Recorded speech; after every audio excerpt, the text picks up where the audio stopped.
Di sini dipotong pajak itu tergantung berapa besar gaji kita. Dia buang puntung rokoknya di jalan, cobalah.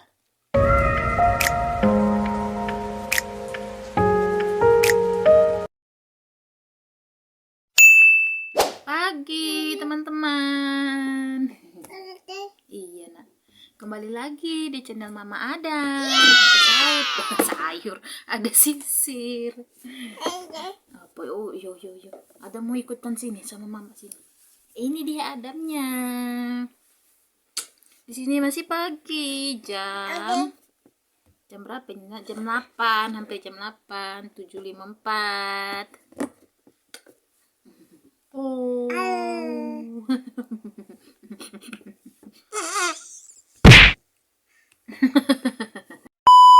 Karena kami baru bangun. Sebenarnya sih nggak baru bangun. Adamnya udah bangun dari tadi. Dari jam 6 kalau nggak salah. Tapi mamanya yang baru bangun. Mata masih sembab.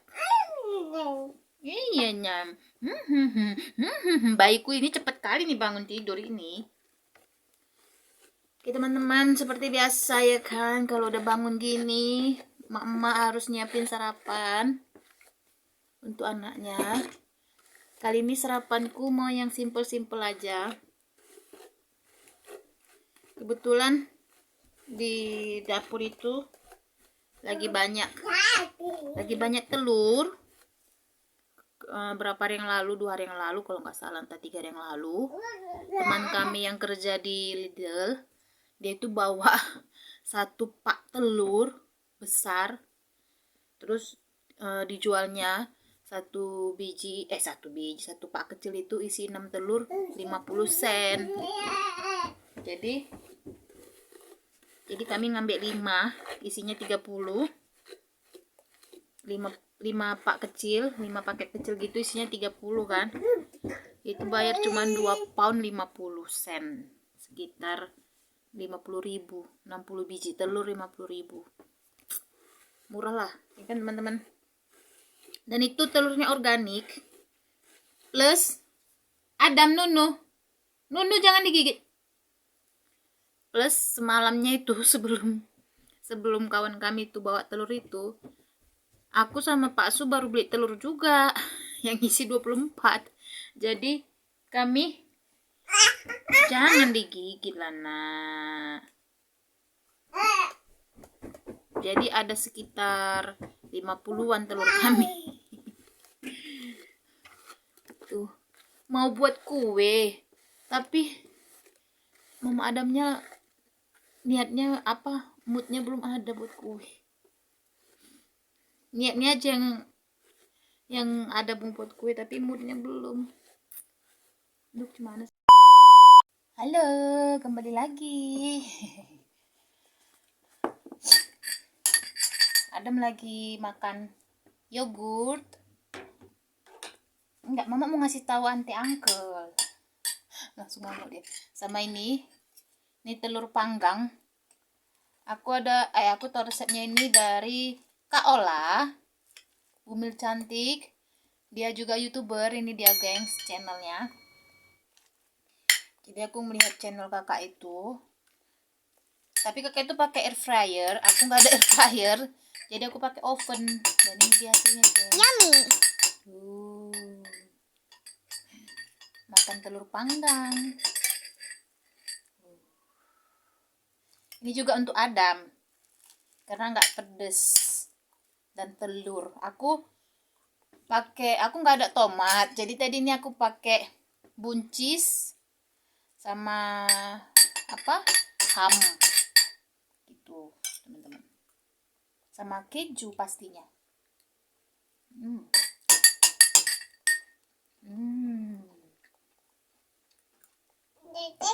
Ada mau?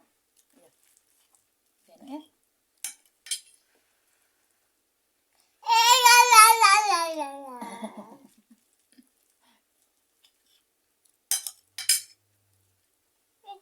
Terus aku pakai butter melapisi tempat panggangnya.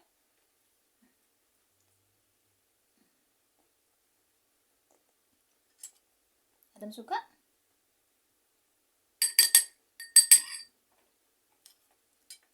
Tapi ini kayaknya terlalu lama aku manggangnya, karena aku nengok punya Kak Ola itu dia agak apa namanya kayak gel gitu loh.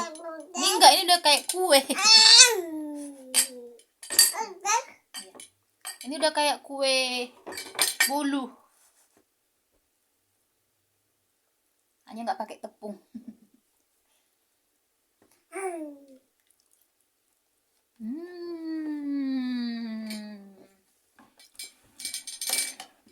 Adam suka? Kak Ola makasih loh resepnya.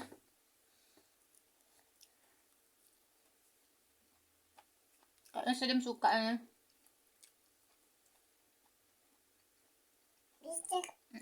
Mana?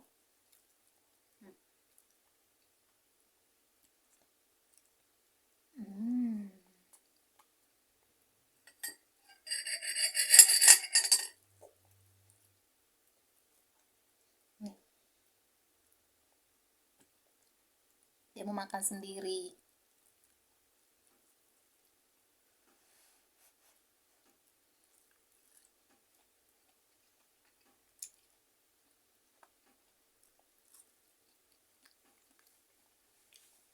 Ini comfort food.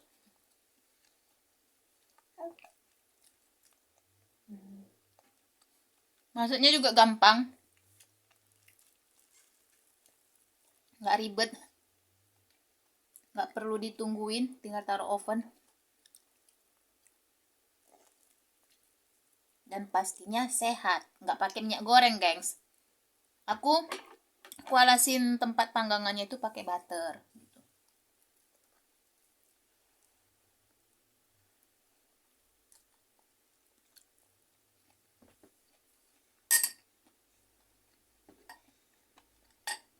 Ini udah dimainin, nak.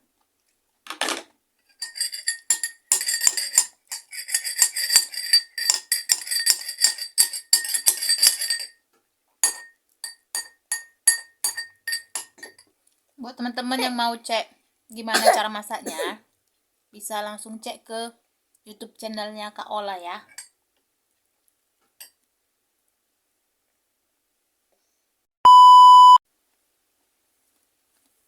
Dia suka.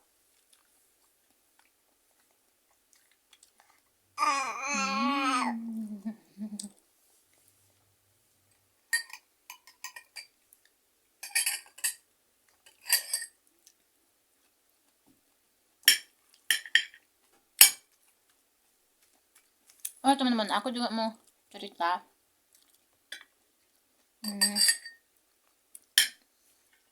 Cerita bobroknya Indonesiaku. Kok pada ketahuan semua ya yang korupsi itu ya kan. Sekarang baru-baru ini ketahuan korupsi emas Antam dipalsukan.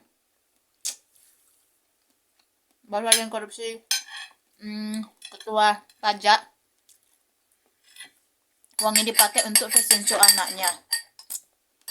Sementara rakyat disuruh bayar pajak. Rakyat disuruh taat bayar pajak, tapi uangnya itu dibuat untuk fashion show anaknya. Bukan sesuai moto kita lagi yang dari rakyat untuk rakyat, bukan, tapi dari rakyat untuk anak pejabat.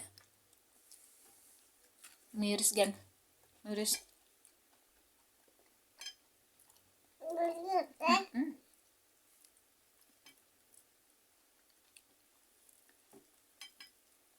By the way, aku mau cerita sama kalian ini ya. Bukan maksudku mau menjelekkan negara aku sendiri dan membanggakan negara tempat aku tinggal sekarang. Ya kan? Aku sekarang tinggal di UK, ya kan? Ikut suami. Dan kalian tahu, gengs, 2 tahun yang lalu, tahun 2023, itu kalau nggak salah bulan 6 atau bulan 7, pertengahan tahun lah, kan suamiku dipindahkan ke Derby ya. Ini cerita dulu ya awalnya. Dipindahkan ke Derby. Terus karena Suamiku kan kerja warehouse. Karena warehouse yang di sini mau tutup, jadi dipindahkan dia ke Derby, di warehouse yang di Derby. Terus kami cari-cari lah rumah, ya kan, rumah sewa. Di sini tuh susah kali cari rumah sewa, geng. Pokoknya ada aja lah masalahnya gitu kan, yang nggak bisa aku ceritakan. Terus singkat cerita, resign lah suamiku ini dari pekerjaan dia yang lama itu. Ya.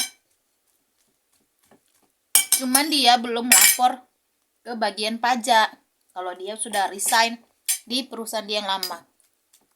Dapatlah dia perusahaan yang baru, yang sekarang ini suamiku kerjakan.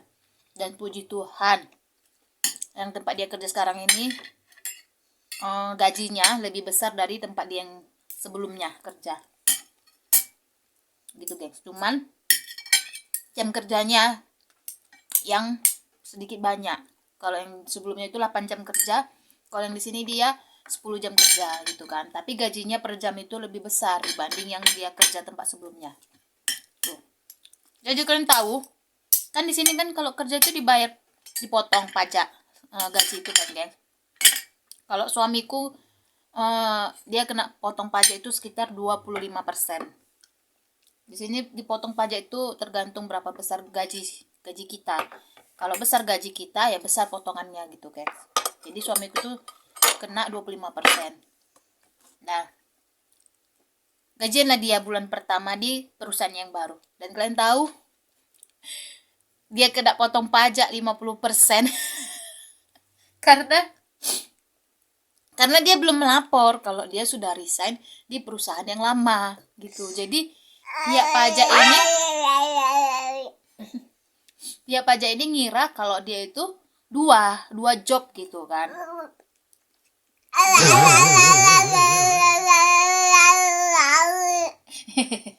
Dapat 2 gaji, jadi dia harus dipotong 2 double pajaknya gitu. Gitu, guys. Terkejut dong suamiku ya kan. Laporlah dia kan. Lapor. Bulan berikutnya disuruhlah tampilkan surat resign atau apa segala macam gitu, dokumennya. Dah. Dia tengok nih. Dia lampirkanlah ke pihak pajak gitu kan. Tapi nggak datang ke kantor pajaknya, gengs, melalui online. Ya, dia kirim melalui email surat-surat dokumen-dokumen yang diperlukan bahwasannya dia tuh udah resign di perusahaan yang lama. Udah 2 bulan ini dipotong pajaknya double. Bulan pertama sama bulan kedua gitu, gengs. Dan kalian tahu, bulan berikutnya pas dia nerima gaji tuh udah dipotong satu pajak aja 25% itu, plus ditambahin ditransfer yang 2 bulan dipotong itu, guys. Jadi 50%, kan 2 bulan tuh dipotong pajak dia double kan. Nah, itu yang 2 bulan dipotong pajak double itu dibalikkan lagi ke rekening suamiku, gengs.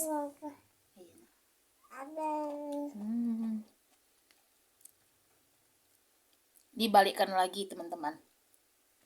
Tidak dipotong sepeser pun, tidak ada uang admin, tidak ada uang tetek bengek apapun itu, nggak ada. Ditransfer 50% gaji dia yang waktu pas dipotong itu. Gitu, teman-teman. Jangan, anak.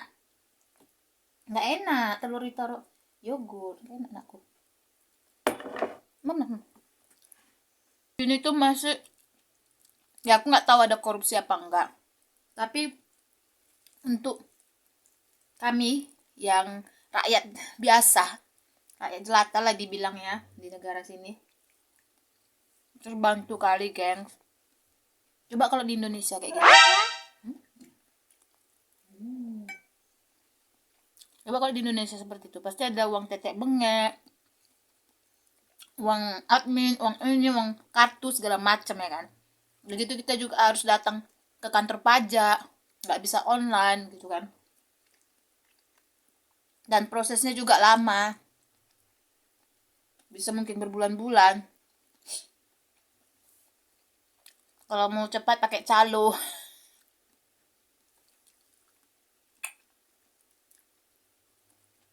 Kalau di sini nggak ada teman-teman. Di sini tuh semua online. Suamiku pas kami pergi ke city center,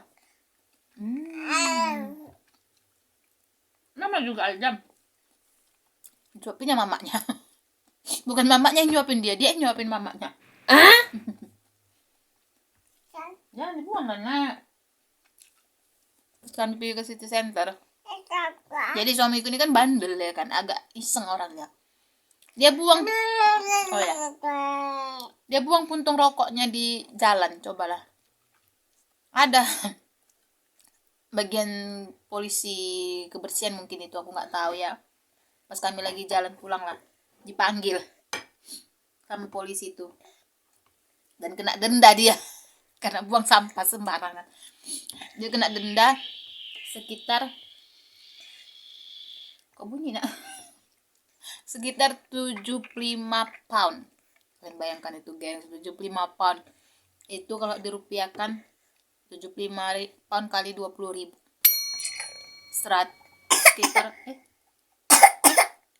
Sekitar 1,5 juta gitulah. Hampir 1,5 juta lebih. Dia kena denda 1,5 juta gengs.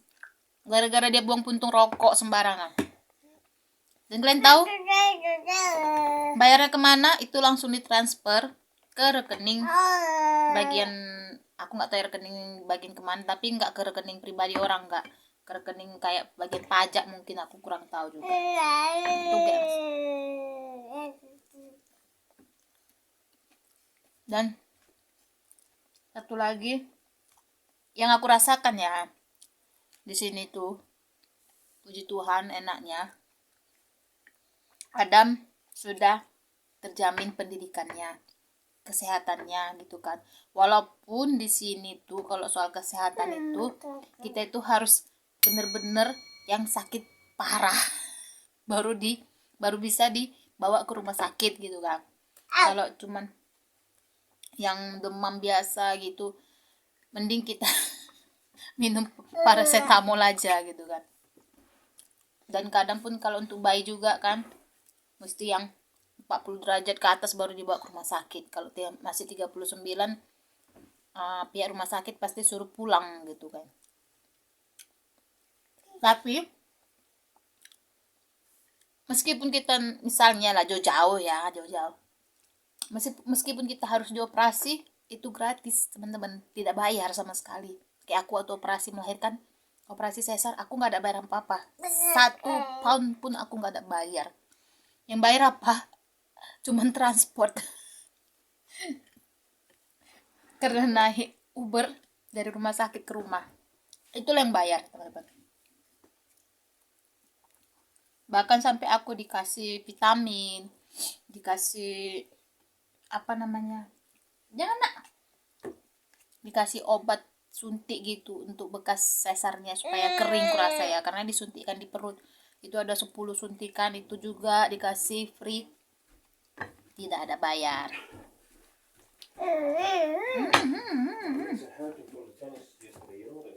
Itu teman-teman. Jadi puji Tuhan ya, aku dikasih jodoh sama Tuhan, tinggal di sini gitu kan. Kalau aku pikir-pikir, kalau seandainya aku di Indonesia gitu lah ya kan, yang aku dapat jodoh yang biasa-biasa aja, yang nggak konglomerat, yang nggak punya banyak duit gitu. Mungkin kalau aku pas melahirkan operasi sesar udah berapa kena gengs, mungkin udah puluhan juta ya kan. Belum lagi cek kehamilan, USG di sana kan bayar. Belum lagi cek darah, cek urin, semua cek segala cek waktu kita hamil. Itu kan bayar di Indonesia, nggak ada yang gratis kan. Kalau di sini gratis teman-teman. Bahkan untuk Adam imunisasi,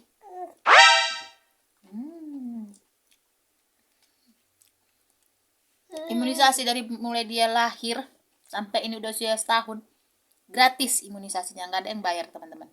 Aku nggak tahu di Indonesia bayar apa nggak imunisasi untuk bayi ya. Tapi yang aku dengar, kalau misalnya bayinya itu mau imunisasinya yang nggak sakit, yang nggak terlalu ekstrim katanya gitu kan, itu bayarannya lebih mahal, sekitar 1 juta 2 jutaan gitu katanya kan. Tapi kalau di sini nggak ada bayar apa-apa, geng. Dan sama semua imunisasinya yang dikasih ke bayi itu, nggak ada tingkatan karena bayar mahal jadi dikasih yang terbaik, nggak ada kayak gitu teman-teman. Karena orang kaya dikasih yang terbaik, kita yang rakyat jelata kayak gini dikasih yang buruk-buruk, nggak ada, semuanya sama dibuat. Dan pelayanan mereka juga sama teman-teman untuk kita yang seperti ini. Itu sih yang aku rasakan enaknya tinggal di negara Eropa ini gitu. Pasti korupsi itu pasti makin berakar-akar, bertunas-tunas karena hukumannya aja pun ringan.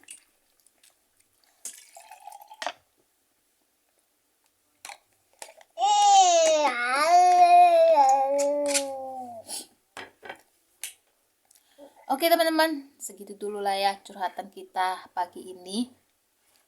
Aku curhat seperti ini karena setiap melihat berita, setiap melihat sosial media tentang negara Indonesia, beritanya itu tentang korupsi, korupsi lagi gitu teman-teman. Sampai kapan negara kita akan menjadi negara berkembang terus teman-teman?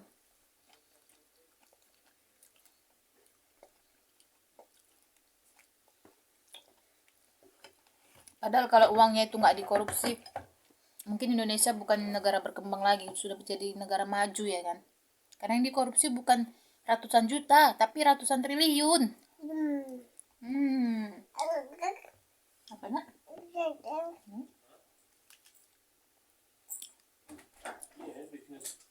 Because it's easier. Because he comes this way and then I just drive straight. I won't have to turn around, go pick you up and come back away. Oke teman-teman, sampai di sini dulu ya video kita. Aku sudah panjang kali lebar curhat-curhat soal negara kita Indonesia gitu ya kan. Karena aku masih jadi warga negara Indonesia dan aku nggak akan pindah warga negara ya. Aku tetap memegang paspor hijauku, walaupun katanya paspor hijau itu susah kemana-mana ya, harus pakai visa ya kan? Tapi aku nggak masalah, aku tetap pegang paspor hijau. Dan curhatanku seperti itulah ya, yang tinggal di negara Eropa ini. Jangan dibuang. Nggak. Bye bye, bilang bye bye, bye bye uncle, bye bye, smile, smile. Iya.